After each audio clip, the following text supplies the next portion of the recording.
Oh, I was just thinking about someone I used to know. My cousin, the Queen, in fact. A tyrant. I tried to stop her, but things don't always go according to plan. She cast me out to a forgotten island, and made short work of my allies too. Lucky for me, I was able to commandeer a ship, and began a new life for myself, out on the high seas. Aye, but I hear that the Queen is at it again, and there's something darker behind her madcap schemes this time. If I don't stop her, I don't know who will.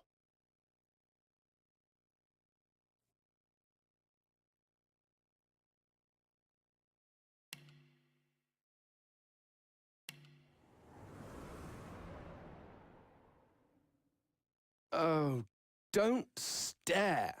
How would you look after eons in some ghastly crypt? Your people are rather prone to death.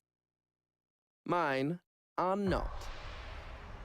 Yet when I emerged from my completely unjustified imprisonment, I found them gone.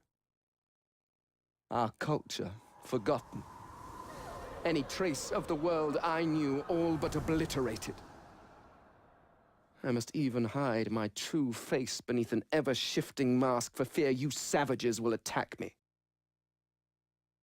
That is how I wander this strange world, trying to uncover the truth about a history you primitive people never even knew existed.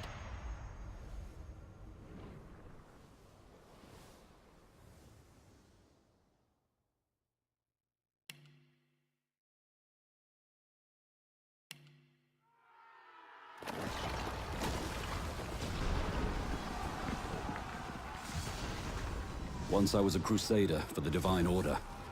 I pledged my life to Lucian the Divine. The war changed everything. He sent me to save the elves I grew up amongst. I arrived too late. Lucian ordered the use of death fog against the Black Ring, annihilating everyone I once knew in the process. Now I'm a mercenary killer, one of the infamous Lone Wolves. And my next target is none other than Lucian's own son.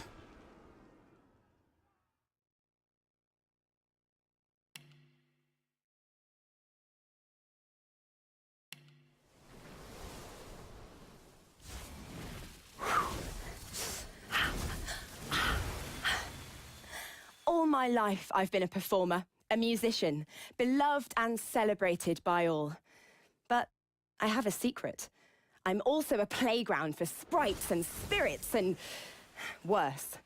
The voice that rings inside me now is darker than any that came before. Almost caused a bunch of my fans to rip each other to pieces. But you can trust me.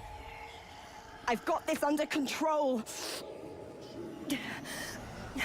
Step 1. Find out who, or what, is trying to take control of my mind. Step 2. Make it sorry it ever tried.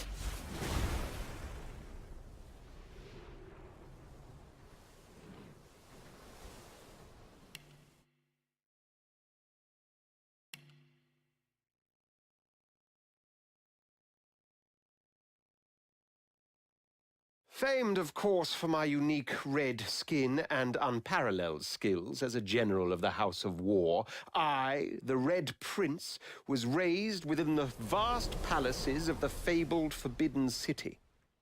I was destined to become the next emperor.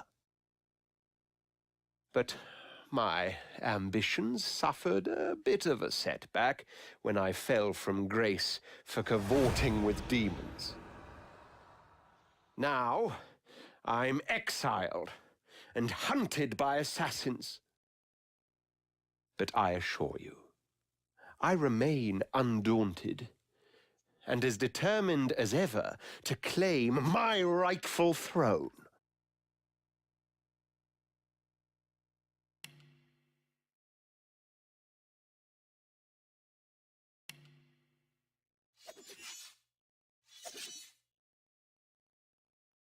I used to be a slave, kept under the thumb of the master, the bastard that made me hunt down my own kin.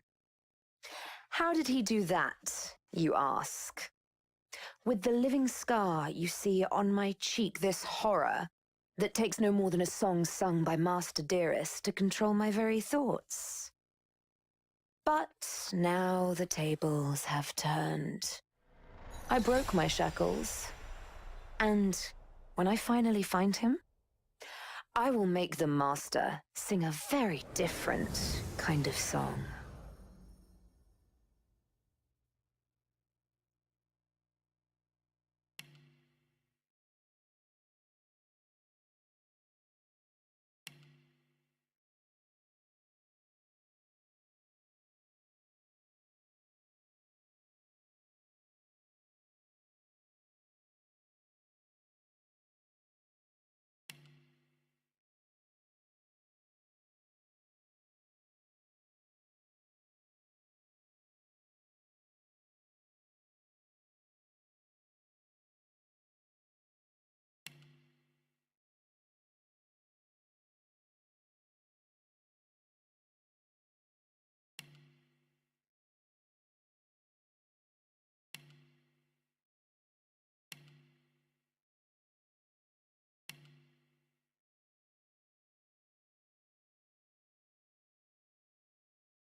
Try again.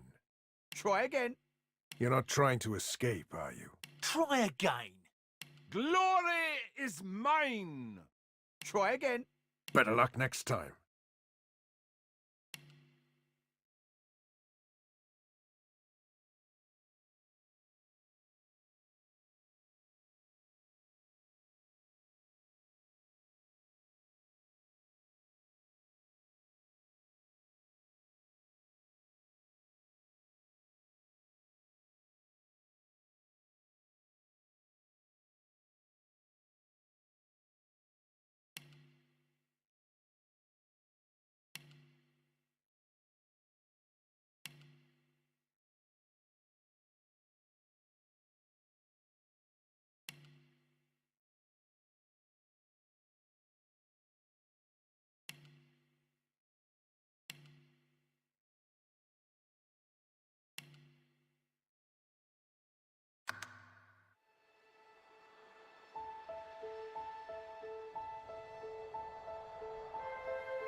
It all happened like I knew it would. A single drop of source magic.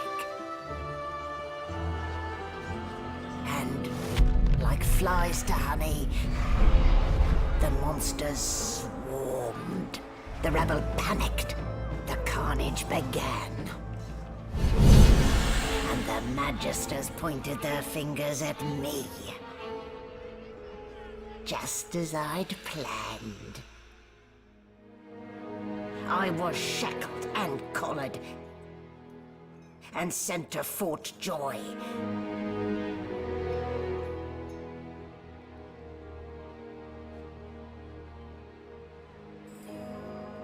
I'd come here to kill Godwoken. But instead, I became part of their story.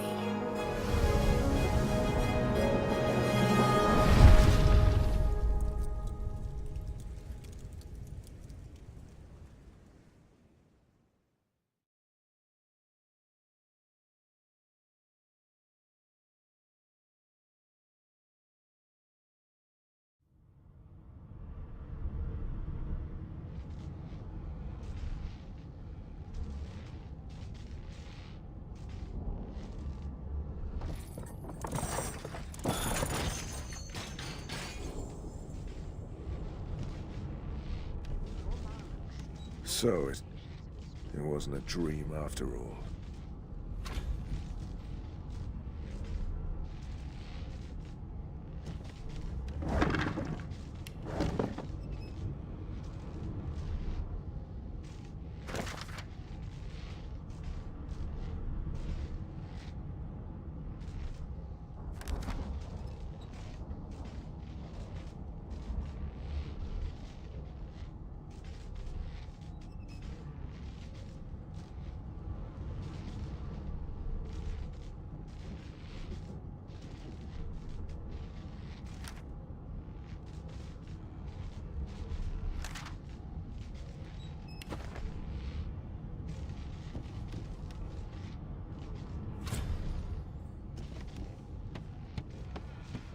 My, these smelling salts are strong stuff.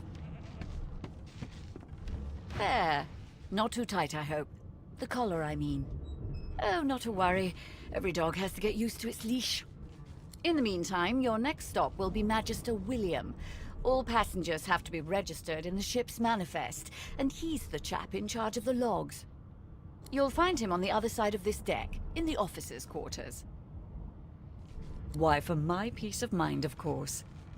Why don't you try casting one of those source spells of yours? See what happens.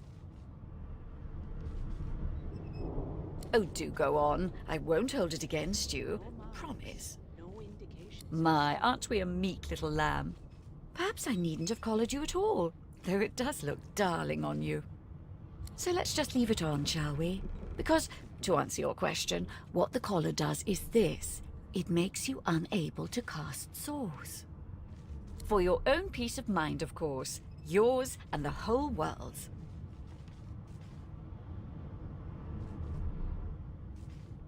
Why?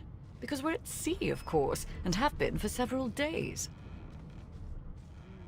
Index fingers pressed to her lips, she pauses a moment to give you a scrutinizing gander. My word, you do seem a bit befuddled, don't you? Perhaps I was a bit too generous with that sedative. Oh well, I'm sure you'll soon gather your wits. Most likely. Eventually. In the meantime, all you need to know is that we're en route to Fort Joy. A new life awaits. And if you're a particularly good boy, perhaps a cure as well. An end to source. For good.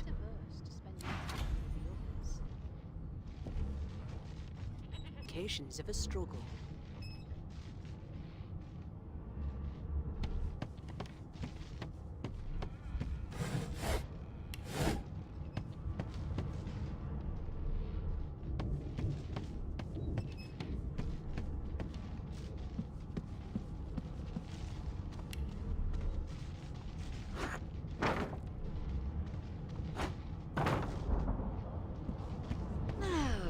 I leave my calipers. No lesions, no trauma.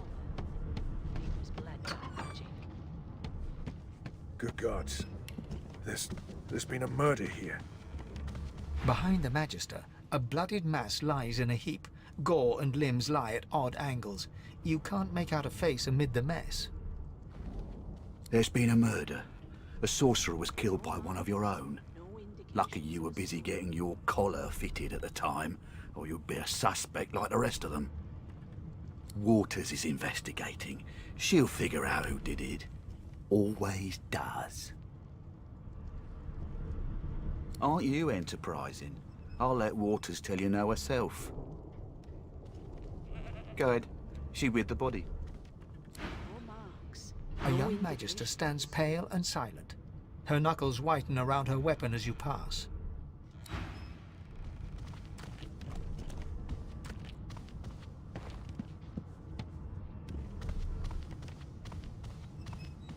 Ugly sight, isn't it? Burns me up this happened under our protection.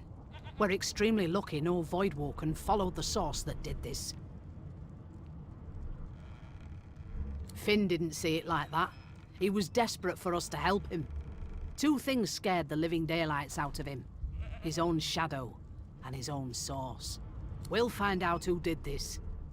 Speaking of... She looks up at you with a mirthless smile. I was on duty in your room when the murder happened. You were asleep the whole time. Didn't even stir. You're one of the only indisputably innocent people on the ship. Unless you can commit murder in your sleep, of course.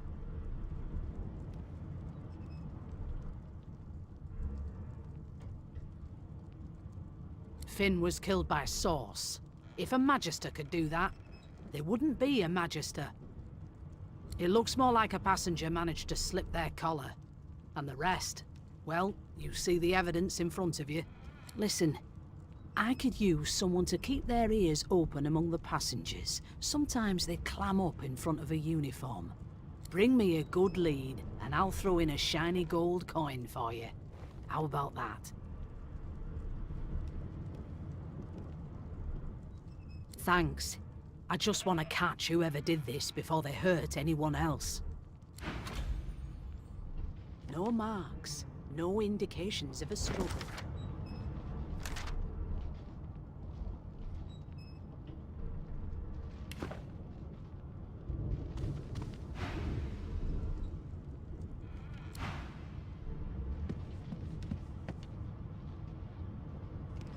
No known associates. In fact, he seemed quite averse to spending time with the others. Now, where did I leave my calipers?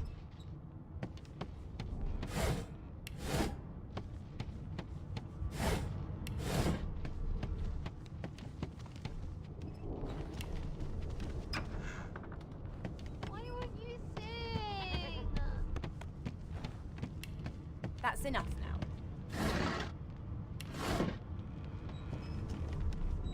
Ah, there you are. Husband. Would you please tell this very charming gaggle of not-at-all brat-like babes that I am by no accounts this Losa woman, nor do I sing, in fact. I'm deathly allergical. How very correct you are, spouse of mine. Madame Josephine Gribbles de Peeb refuses to be confused with anyone else. What? What's so funny? Her pinched face cracks into a great grin, and she shoos the children away from her with a laugh. Yeah, okay, you found me out. Go on and get, and maybe I'll sing you something when I'm good and ready. She turns to you, dark-eyed and dirty-haired, and smiles flatly. Gotta keep ourselves entertained, haven't we?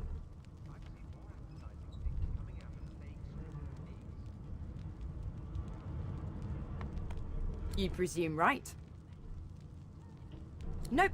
Trying not to find anything out either. Ignorance is bliss. The utterer, the better. Thanks, but I already belong to an elite and exclusive ship gang. We play ball every day after lunch. You're too soft for it. You take care, though.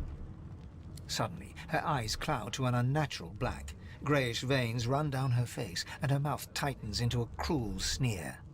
As quickly as they came, the clouds clear. She smiles as though no change came over her. Good luck, Chief. It was one of them. I know it. You put a knuckle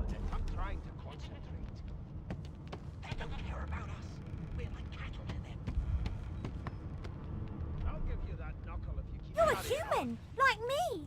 That means we're friends already. My mum told me not to make friends with lizards and elves and dwarves and stuff. But I think they're okay. Do you know Losa? She's a really good singer. I'm better though. Listen. La la la la la. You look like my daddy. His name is Frida. He's waiting for me at home. I'll tell you if you've been quiet long enough for me to listen. Name? Well, you aren't here on my list. Scrammy. We're trying to catch a killer here. I've seen more appetizing things coming out of plague-stricken pigs.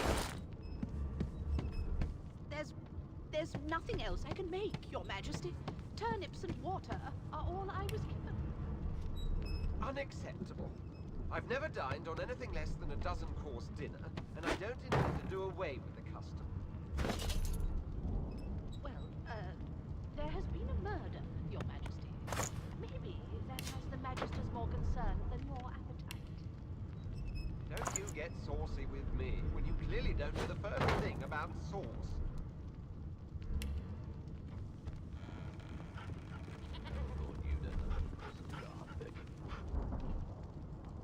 You one of them? A Divine Order loyal? They killed a sorcerer, you know. They'll hide the evidence well enough, but make no mistake. A broad dwarf sits totally upright on the bench, eyes closed, palms face up on his knees. His beard is a cascade of meticulous plaits, each one braided through with golden medallions. He raises an eyebrow as you approach, but doesn't open his eyes. Listen up, boy. You hear that? He opens both eyes and turns his head toward you, looking you up and down. He smiles and closes his eyes once more. You look like a boy to me. Listen if you're interested, or get gone if you aren't. The ship, of course. A wave of sound washes over you. The unintelligible chatter of your shipmates, the groaning of wood from floor to ceiling, the boom, crash and crackle of waves around you, complaints from the sea itself. And? There's nothing else I can make. The fellow cocks his ear, listening. That isn't anger, it's... He cocks his ear to the other side, then smiles. Anticipation. She senses something. I'd hold on to my breeches if I were you, mate. That's all you hear, though. Listen close. There now, just like that.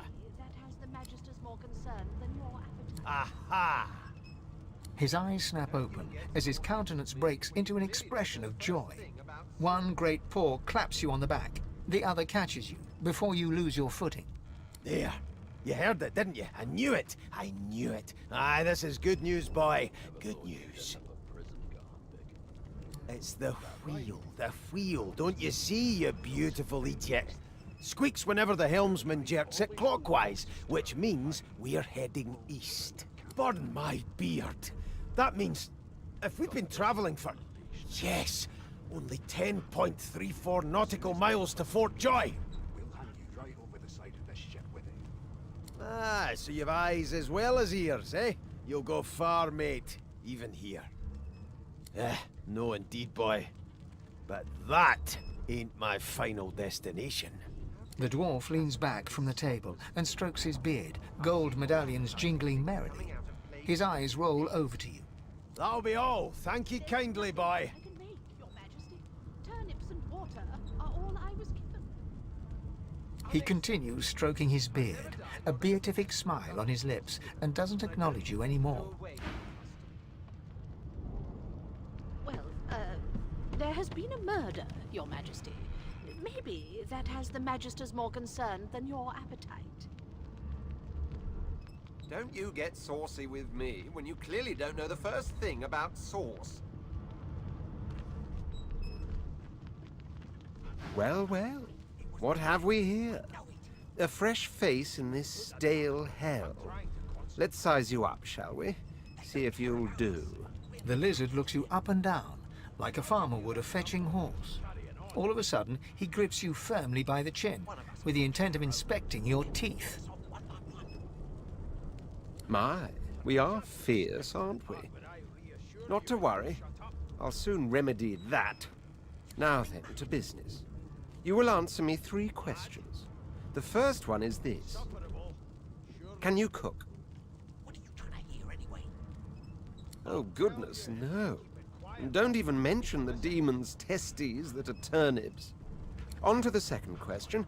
Can you knit, weave? In short, tailor?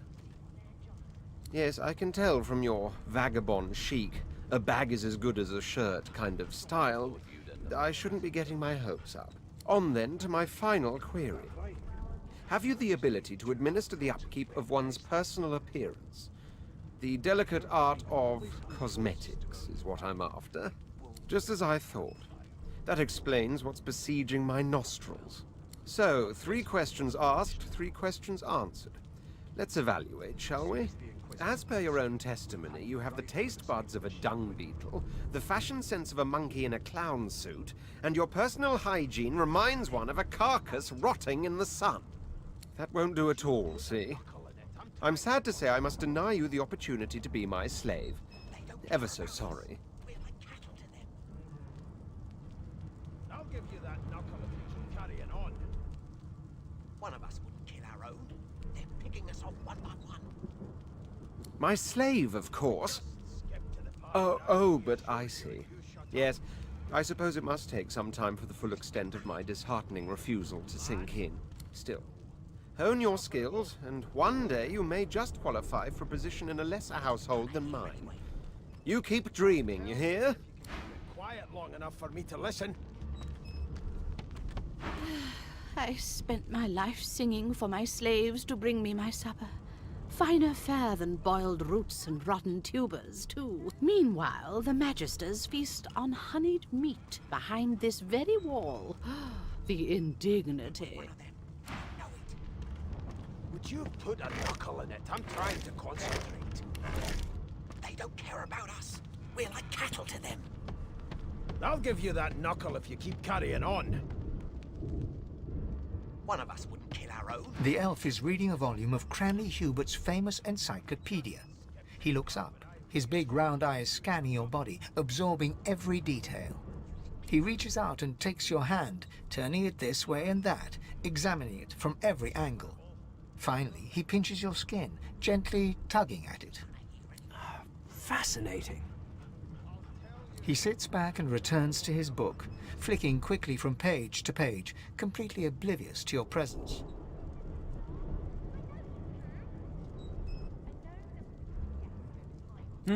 What purpose did that serve? Was that a greeting? Was it... Oh dear. I seem to have crossed some cultural taboo. How... difficult. You have my apologies, human. Perhaps I should demand the same from those red-cloaked humans. They laid their hands on me more than once. Perhaps. Perhaps not. Understanding is all rather relative. Take this book, for example. I understand all of it, and yet none of it makes sense. It is simultaneously too detailed and insufficient. I know the beginning of this tale and the end, but I am rather missing the middle. Tell me, what do you know of our world's history? Oh, please. I have no interest in that. Your books are too full of it already. No, I want to know about the Celestial. I want to know about your gods. This text tells me that they created all creatures, but nothing of what came before. Where did these gods come from? Who are their people? Where are the others of their kind? The elf's face freezes for just a second before he waves his hand dismissively. Oh, it's just one of my idle curiosities. We mortals do like to consider these things, do we not? Now, please, run along. I have a world to decipher. No amount of pestering will get the elf to take his eyes off his book or respond to your questions. Well, you've got this wolf on a leash now. As soon as the Inquisitor gets here... An elf sits tucked away in a dark spot, lazily rolling dice onto the surface of a barrel. They sound like the dry cackling of an old witch. Snake eyes. She chuckles. I bet that's just what they'll look like. She shakes her head. Game for one, I'm afraid. Rolling dice. Deciding fates. She eyes you quite seriously. Not the future, no. But I can read the past in flesh. One of the perks of being an elf, you see. I'm quite good at it, too. I could lick your arm and tell you how you spent the night before last. Shall I? She gives your arm a vigorous stroke of the tongue, efficient like a cat grooming. You were in a cellar with other sorcerers. As everyone lay sleeping, you lay awake thinking of someone back home. A very special someone. You were reminiscing about the things you used to do together. Of course it is. The truth's right there, skin deep. But don't you worry, darling. Your secret's safe with me. I don't lick and tell. Don't worry, honey. It isn't yours. She looks you up and down with the merest hint of a coy smile on her lips. Never say never, though.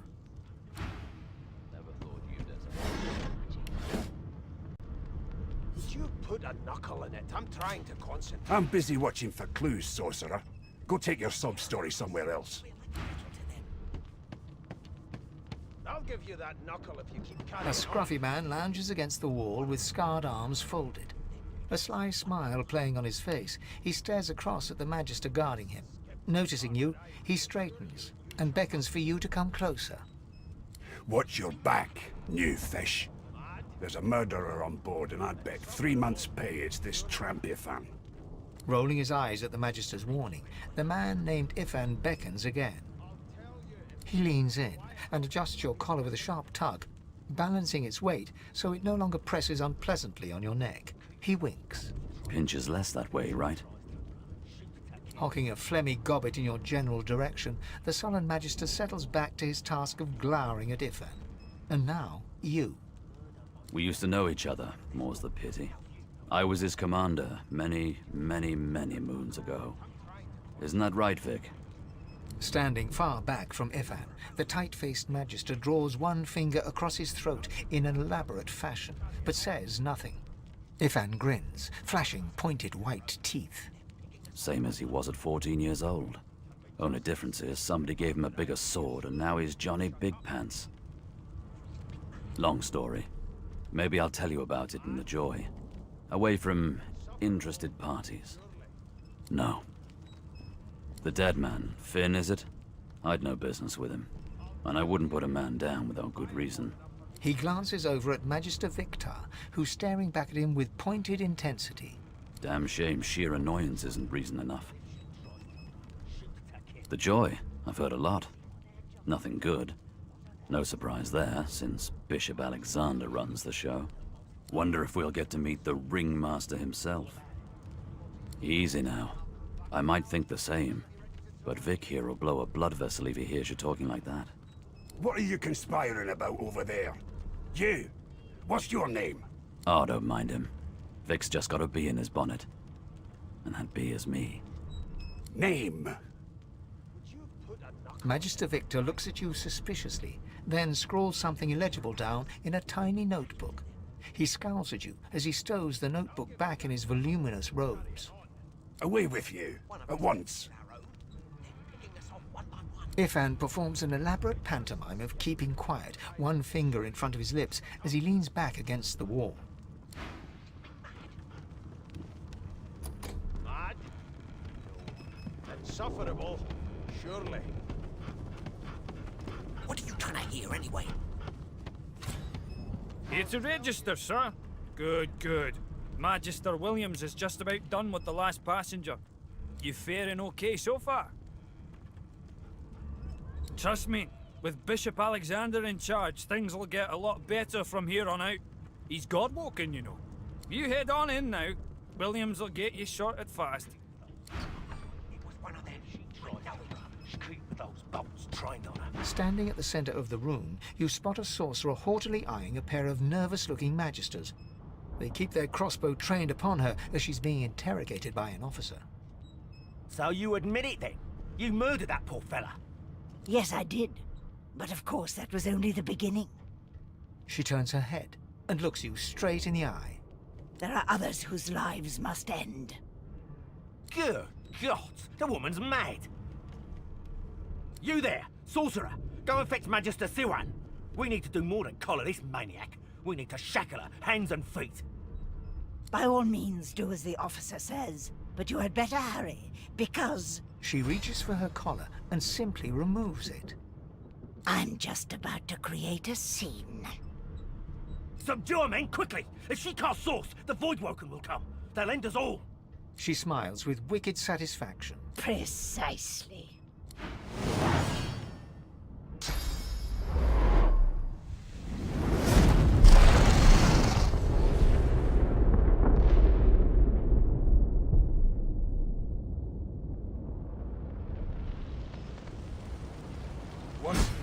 What's happened?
The dwarf lies in a heap on the floor, his great beard twisted and tangled around him.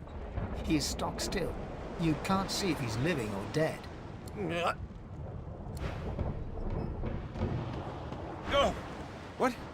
What happened? Water? Wine, for goodness sake! Oh! The lizard's eyes close as he slips into unconsciousness.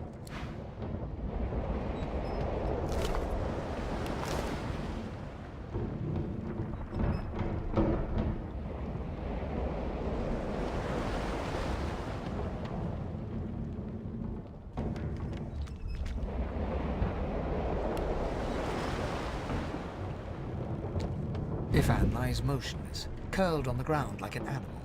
Under his shaggy hair, you can see green eyes fluttering as if in a nightmare. His eyes flicker open, but he doesn't register your presence at all. Lucien. Lucien. Ifan cries out, then his eyes fall closed again. No matter how much you shake him now, he cannot be roused.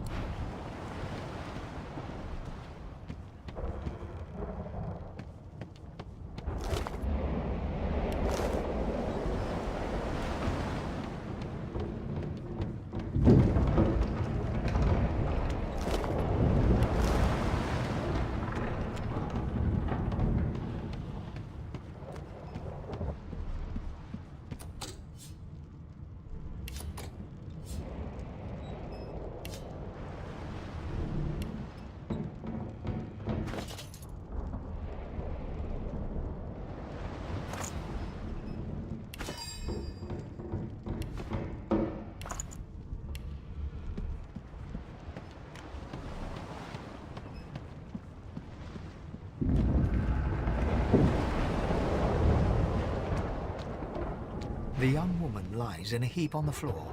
She's breathing normally, but her eyes are wide open, like those of a corpse. Dark, greyish-black clouds swirl through them. No.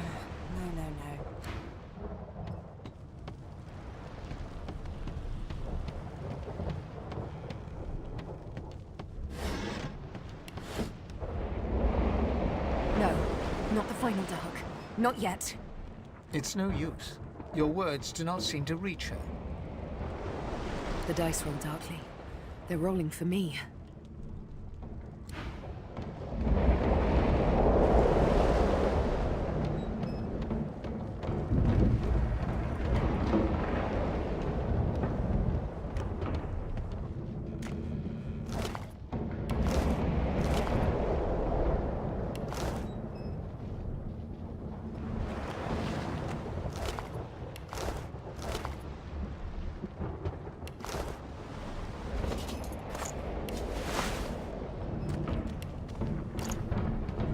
The Magister lies on the floor, unconscious and bleeding from a dire-looking wound.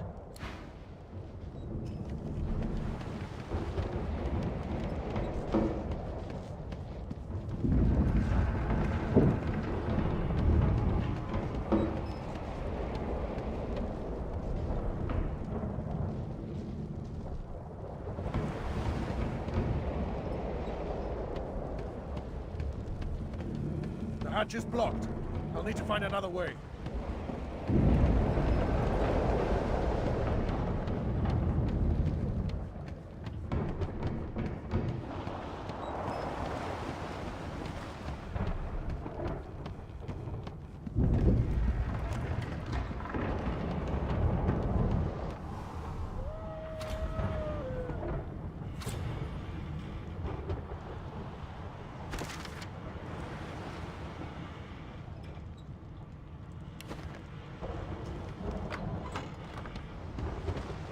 Long before this thing snaps into splinters.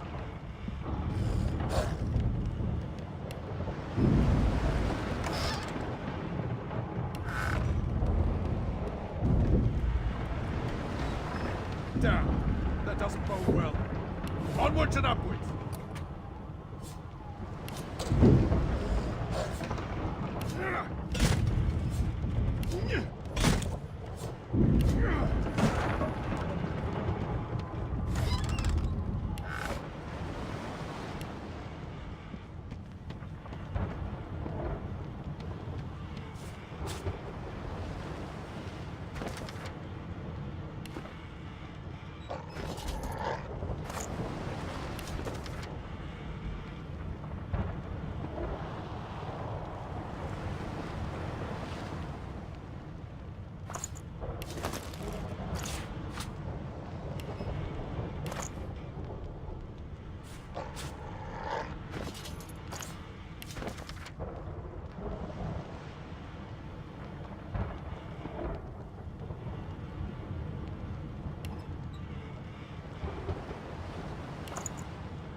Thank the gods!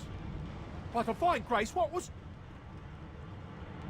He eyes the collar circling your neck and reaches a hand towards his blade.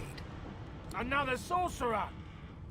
The Magister's companion doesn't blink, frozen in place at the sight of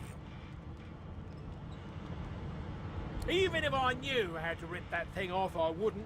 Some crazy banshee comes screaming through, and now we got void bugs swarming up top. Sorcerer mutiny! He whispers loudly to the other Magister. Don't just cower there, Rix. Take out your blade. Rix grabs his sword, which shakes in the rhythm of his trembling hand.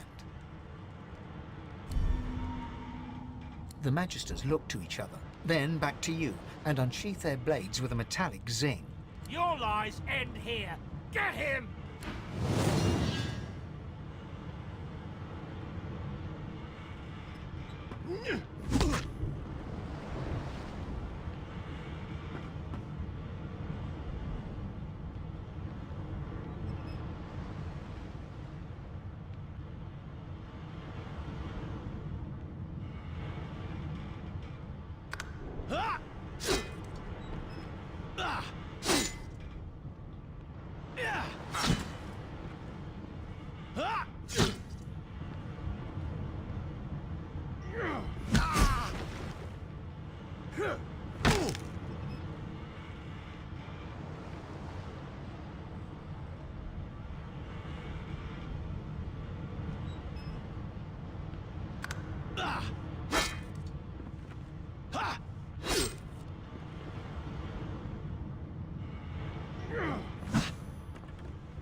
thought Rivellon was flat.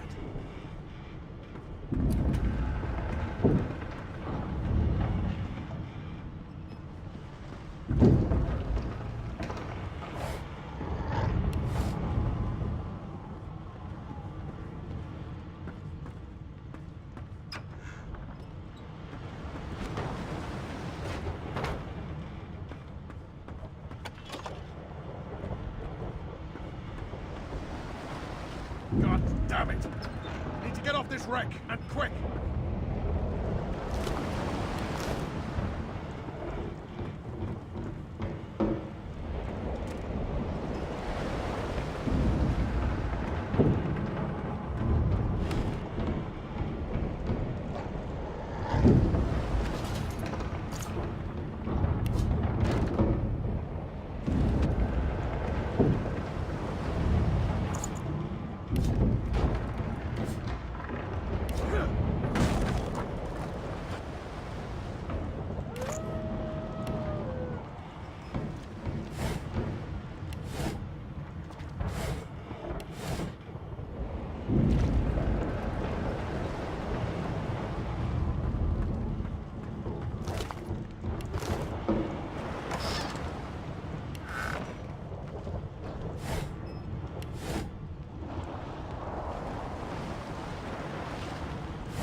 Pounding on the hull!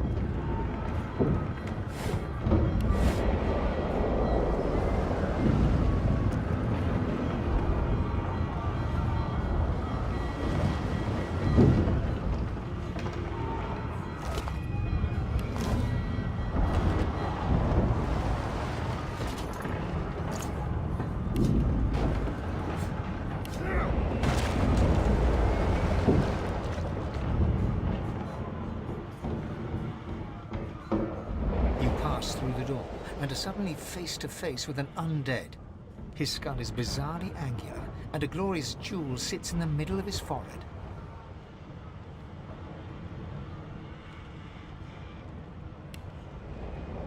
The skeleton is quickly leafing through a volume of Cranley Hubert's famous encyclopedia, muttering to himself. No, no, no! What damn fools record knowledge on a pulped tree? It catches fire. It turns into must when wet. It cannot even resist acid. No wonder they're so bloody ignorant. The skeleton looks up and notices you for the first time. Oh, it's you. Shouldn't you be running and screaming or some such? The skeleton groans and looks back to his book, frantically flipping from page to page. Yes, indeed. It's the look of someone that wants to read the bloody book he's holding. Now, if you're really quite finished, I believe you have lifeboats to flee to. Please, I was no more an elf than you are those rags you're wearing. I had a mask, rather ingeniously designed, which allowed me to take that primitive form. A mask that was stolen by that damned witch after her little scene. Still, she'll drown with the rest of these fools, and I will Indeed, just as sensible as getting off a sinking ship and leaving a fellow to his business. I would say good day, but it seems quite likely that you're about to die a rather terrible death, so... The skeleton shrugs casually and returns to his book.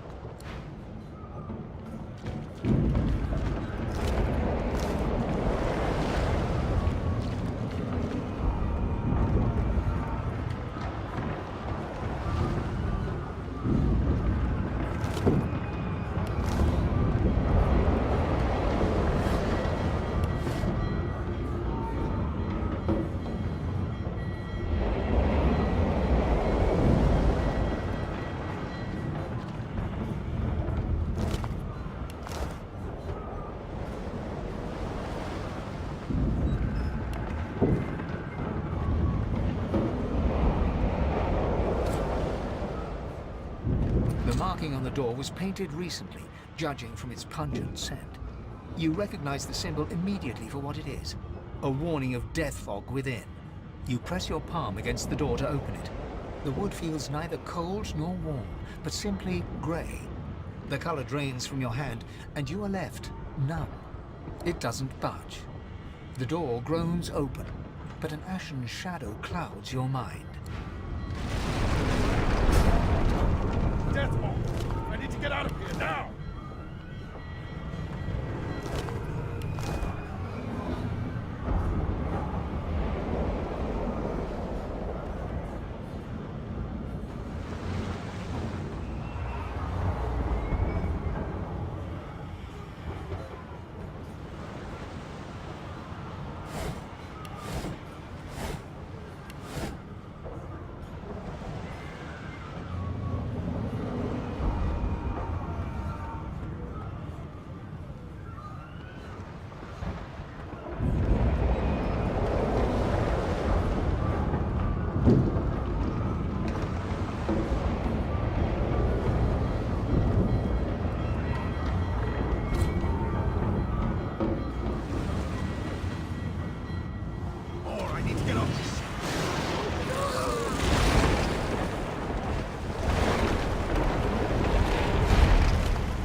chance!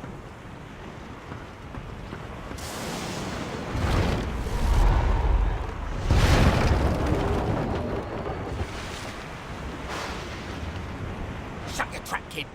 Children and dwarfs first, just like the old stories say. The dwarf yanks at one of the nearby ropes to no avail. Said there were other people down there. We need to help them. You see those tentacles, kid?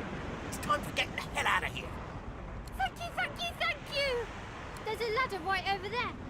You can go straight down. You're gonna be the death of us, you hear? You should never leave someone behind.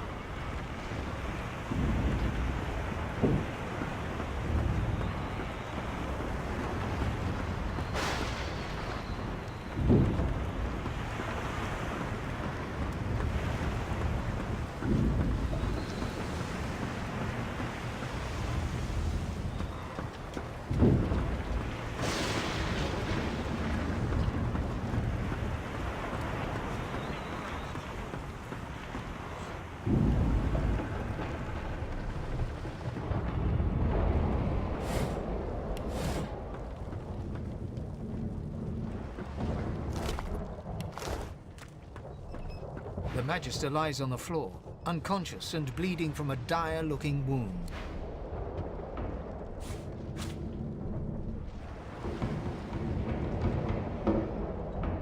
The Magister lies on the... If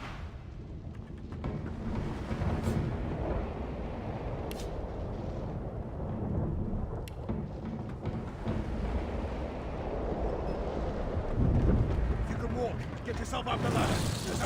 Wait! Find Woken!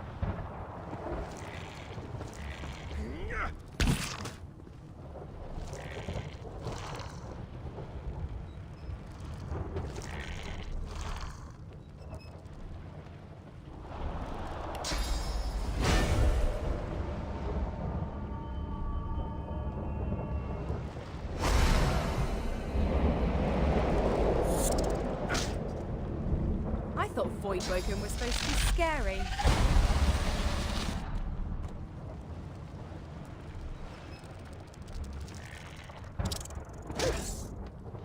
I've faced worse.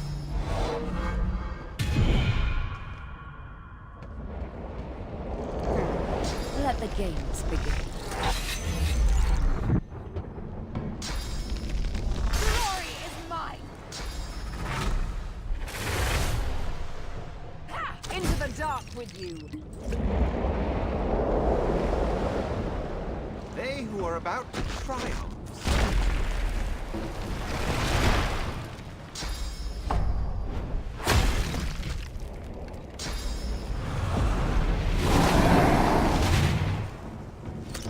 These beardless bugs won't sink the ship on my watch.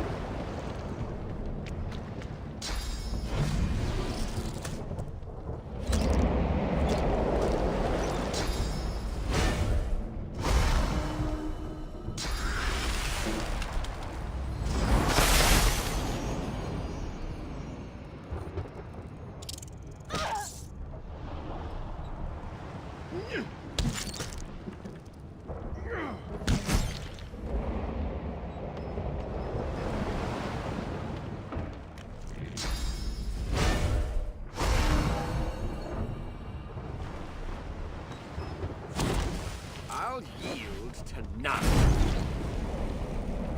Tell it, there might be more. We need to move. Let's not tarry.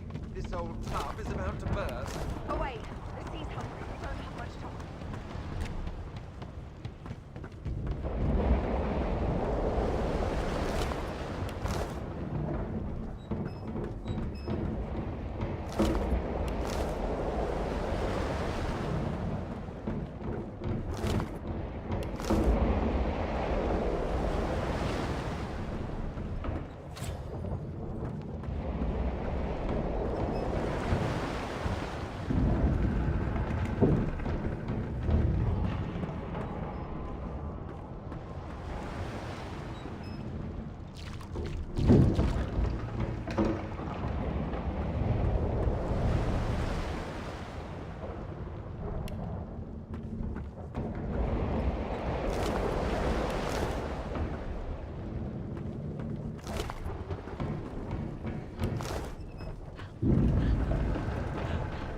I hear something.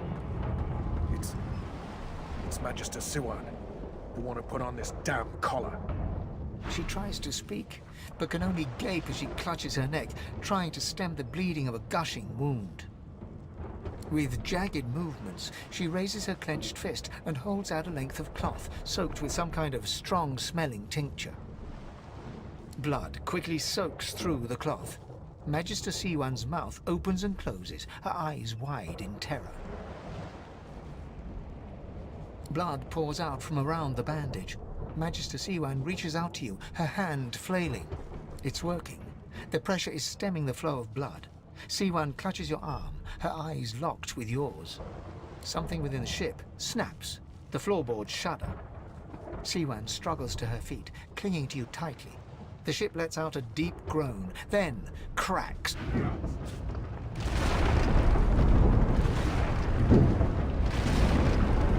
Ripping the ship apart!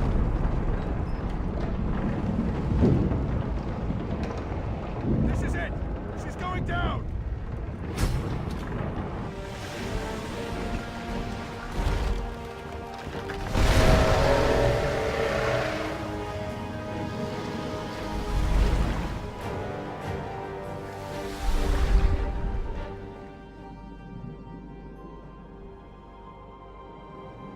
I have plans for you, child. Rise.